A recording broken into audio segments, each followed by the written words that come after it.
قیامت کے دن سب سے پہلے جو حساب لیا جائے گا وہ نماز کے بارے میں سوال ہوگا. کل قیامت کے دن کوئی کسی کا نہیں ہوگا, بھائی بہن کو نہیں پہچانے گا, میاں بیوی ایک دوسرے کو نہیں پہچانیں گے, وہ رشتے دار والے ایک دوسرے کو نہیں پہچانیں گے. گویا کہ ہر شخص نفسی نفسی کے عالم میں ہوگا, انسان خود پسینے کے اندر ڈوبتے ہوں گے. اس وقت ماہ رسالت صلی اللہ علیہ وسلم کا ارشاد گرامی ہے کہ کل قیامت کے دن یعنی یوم حقوق اللہ میں سب سے پہلے جو حساب لیا جائے گا وہ نماز کا حساب لیا جائے گا. اگر نماز درست نکلی تو حج بھی قبول ہوگا, روزہ بھی قبول ہوگا, زکوٰۃ بھی قبول ہوگی اور دیگر اعمال صالحہ بھی قبول ہوں گے. اور اگر نماز خراب نکلی تو میرے بھائیوں سختی کے ساتھ امتحان ہوگا. اللہ تعالی ہم سب کا امتحان آسان فرمائے. میرے بھائیوں میں ایک سوال کرتا ہوں آپ حضرات سے, میں پوچھنا چاہتا ہوں کہ اتنے سارے لوگ یہ جمعے میں کیوں نظر آتے ہیں, باقی ٹائم میں کیوں نہیں دکھائی دیتے, باقی دن کیا اس دھرتی پہ یہ لوگ نہیں رہتے, صرف ہفتے میں ایک دن ہی اللہ کے حکم کو پورا کرنا ہے. یہ نماز صرف جمعے کا فرض ہے یا جمعے کے علاوہ بھی ہم پر نماز فرض ہے؟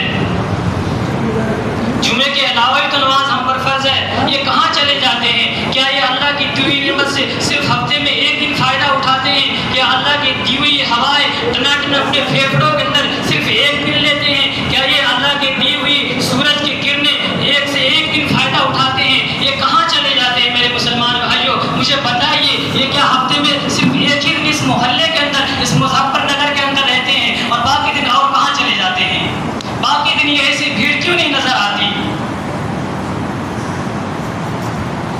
میرے بھائیوں آج کل کے دور میں اگر کوئی تھانے سے خبر آ جائے, ذرا سی بلاہٹ آ جائے کہ مظفر نگر کے واسیوں تمہارا سمن آیا ہے, قسم خدا کی اس قبضے میں جس میں میری جان ہے سارے کام چھوڑ کر اس کی آواز پر لبیک کہیں گے. اور زمین و آسمان کا اتنا بڑا بادشاہ دن میں 5 دفعہ بلاتا ہے, لیکن صرف ایک دن کان میں چونا لیں گے, جمعے کے دن سر پہ ٹوپی لگا کر مسجد کے اندر حاضر ہوتے ہیں. میرے بھائیوں ایک اعلان تھا, جس طرح آپ حضرات کے سامنے مسجد کا اخراجات ہے, آپ حضرات زیادہ سے زیادہ مسجد کا تعاون کریں. اللہ تعالیٰ آپ کے تعاون کو قبول فرمائے. میرے بھائیوں علامہ شاہ عطا اللہ بخاری رحمۃ اللہ علیہ فرماتے ہیں کہ اے مسلمانوں, میں نے تمہیں اتنا قرآن سنایا, اتنا قرآن سنایا, اگر سر سر کو سناتا تو سبا بن جاتی, ہواؤں کو سناتا تو ان کی لہریں رک جاتی, دریاؤں کو سناتا تو ان کی طغیانی رک جاتی, لیکن پتہ نہیں تم کس خمیر سے بنے ہو, تمہارے سینے میں دل نہیں ہے, کیسے دل لیے پھرتے ہو اور ہفتے میں ایک دن مسجد کے اندر تشریف لاتے ہو. جس زمین پر سجدہ نہ ادا ہو اس سے بڑا بھی کوئی جرم ہے کیا؟ رشوت لینے کو بڑا گناہ سمجھتے ہیں, نماز کا چھوڑ دینا رشوت کھانے سے بڑا جرم ہے, قتل کرنے کو بڑا گناہ سمجھتے ہیں, حالانکہ قتل کرنا, نماز کا چھوڑ دینا قتل کرنے سے بڑا جرم ہے. شیطان نے ایک سجدے کا انکار کیا اور ہمیشہ کے لیے وہ مردود بن گیا. وہ اللہ کی نظر میں ہمیشہ کے لیے کیا ہو گیا؟ مردود بن گیا. اور ہم آج نہ جانے کتنے سجدوں کا مذاق اڑاتے ہیں, فجر کے سجدوں کا مذاق اڑاتے ہیں, ظہر کے سجدوں کا مذاق اڑاتے ہیں, عصر کے سجدوں کا مذاق اڑاتے ہیں, مغرب اور عشاء کے سجدوں کا مذاق اڑاتے ہیں. پھر اب چین سے روٹیاں کھا رہے ہیں, چین سے چائے پی رہے ہیں, اخباریں پڑھ رہے ہیں, بیوی کے پہلوؤں میں لیٹ رہے ہیں.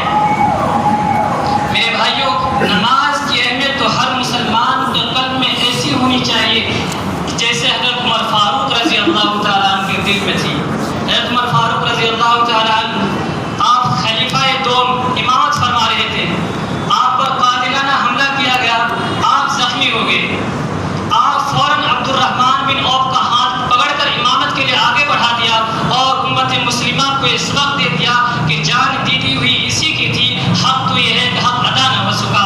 اور آج ہم لوگ ایسے ہیں کہ نہ جانے کتنے نماز چھوڑ کر بے فکر ہو کر گھومتے پھرتے رہتے ہیں, ہمیں ذرا سا بھی کوئی افسوس ہی نہیں ہوتا نماز کے چھوٹ جانے کا.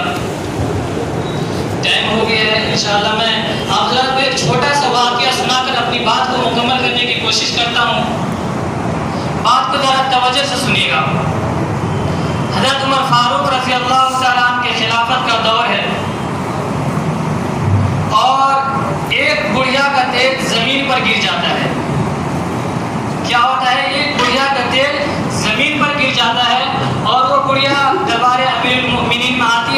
اور مطالبہ کرتی ہے کہ زمین نے میرا تیل چوس لیا. کیا کیا بھائی؟ زمین نے میرا تیل چوس لیا.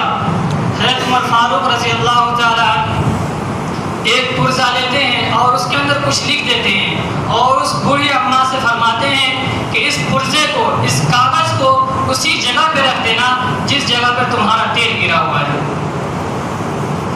وہ بوڑھی اماں ایسے ہی کرتی ہے، جاتی ہے اس پرزہ کو اس جگہ پہ رکھ دیتی ہے جہاں پہ اس کا تیل گرا ہوا ہوتا ہے.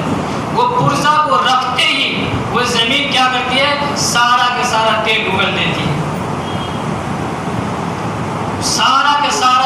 سارا تیل اگل دیا. جب اس پرزے کو اٹھا کر دیکھتے ہیں، اس پرزے کو کھول کر دیکھتے ہیں تو اس پرزے کے اندر لکھا ہوا ہوتا ہے، میرے بھائیو یہ بات سننے کے لائق ہے، ذرا توجہ سے سنیے گا. اس پرزے کے اندر لکھا ہوا ہوتا ہے کہ اے زمین، اس بوڑھی اماں کا تیل واپس کر دے ورنہ میں تجھ میں ایسے شخص کو دفن کروں گا جو بے نمازی ہے. آپ ذرا فیصلہ کیجئے کہ مرنے کے بعد ہمیں اور آپ کو اس کے اندر جانا ہے یا نہیں جانا ہے. کسی شاعر نے کہا ہے کہ پڑھ نماز پنجگانہ نہ کر کوئی بہانہ، پڑھ نماز پنجگانہ نہ کر کوئی بہانہ، اسی میں ہے تیری جنت ورنہ دوزخ ہے تیرا ٹھکانہ. اللہ سبحانہ تعالیٰ سے دعا ہے کہ جو بات کہی گئی ان پر ہم سے زیادہ سے زیادہ عمل کرنے کی توفیق عطا فرمائے. آمین. وآخر دعوانا ان الحمد للہ.